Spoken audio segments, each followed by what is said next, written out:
Good day.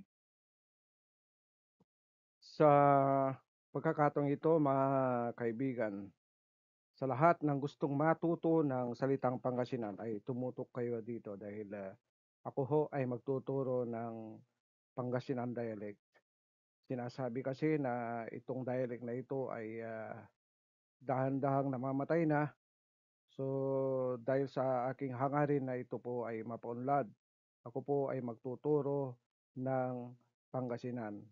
Ito po ang simula na aking pagtuturo.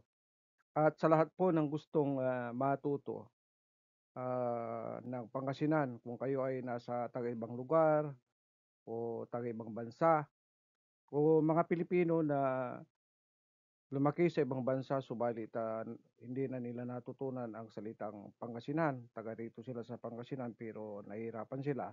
Ito ho ang itututukan at ituturo ko po ah, kung paano magbilang sa Pangasinan. So those who are interested to learn the Pangasinan dialect, please watch this video. So ito, class, gagamit tayo ng pointer. Ang 1 sa English, sa Pangasinan ay isa. Ayan. Dito sa, ayan, no?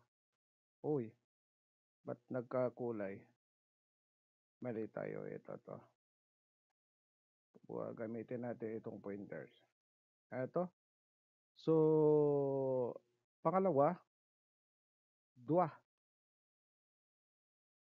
two, talo sa Pangasinan, three, apat, apat, ganyan ang pag-pronounce sa Pangasinan. Apat, sa dua, talo, apat, four, lima, five, anim, six, pito, seven, walo, eight, siyam, nine, samplo, 10, labinsakoy, 11, labindua, 12, labintalo, 13, labinapat, 14, labinlima, 15, labinanam, 16, labinpito, 17, labinwalo, 18, labinsyam, 19, dwamplo, 20. Kaya kung titingnan ninyo class, kung magbibilang tayo sa Pangasinan, isa, dua, talo, apat, lima, anem, pito, walo, siyam, samplo, labinsakay, labindua, labinatalo, labinapat, labinlima, labinanam, labinpito, labinwalo, labinsyam, duwamplo.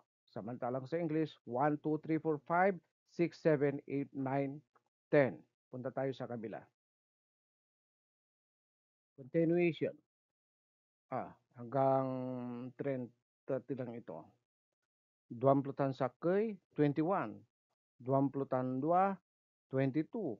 Duwamplutan talo, 23. Duwamplutan apat, 24. Duwamplutan lima, 25. Duwamplutan anem, 26. Duwamplutan pito, 27. Duwamplutan walo, 28. Duwamplutan siyam, 29. Talumplo, 30. See?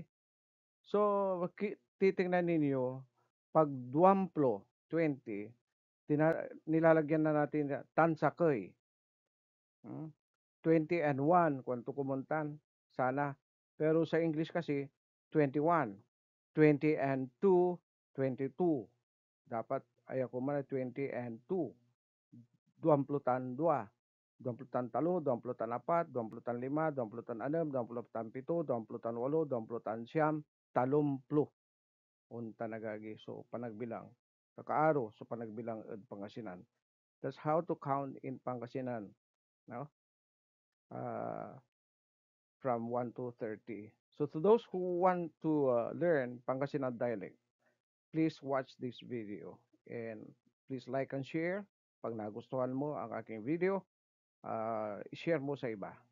para doon sa mga gustong matuto ng, ng aming dialect dito sa Pangasinan. Palaguin natin ang Pangasinan, paligwasan tayo sa Pangasinan, yan si katuso magmaliw, ya aga kung kapoy, nag-ingon and naligwas. Salamat sa kayo namin. Thank you very much. Maraming salamat. Bye-bye.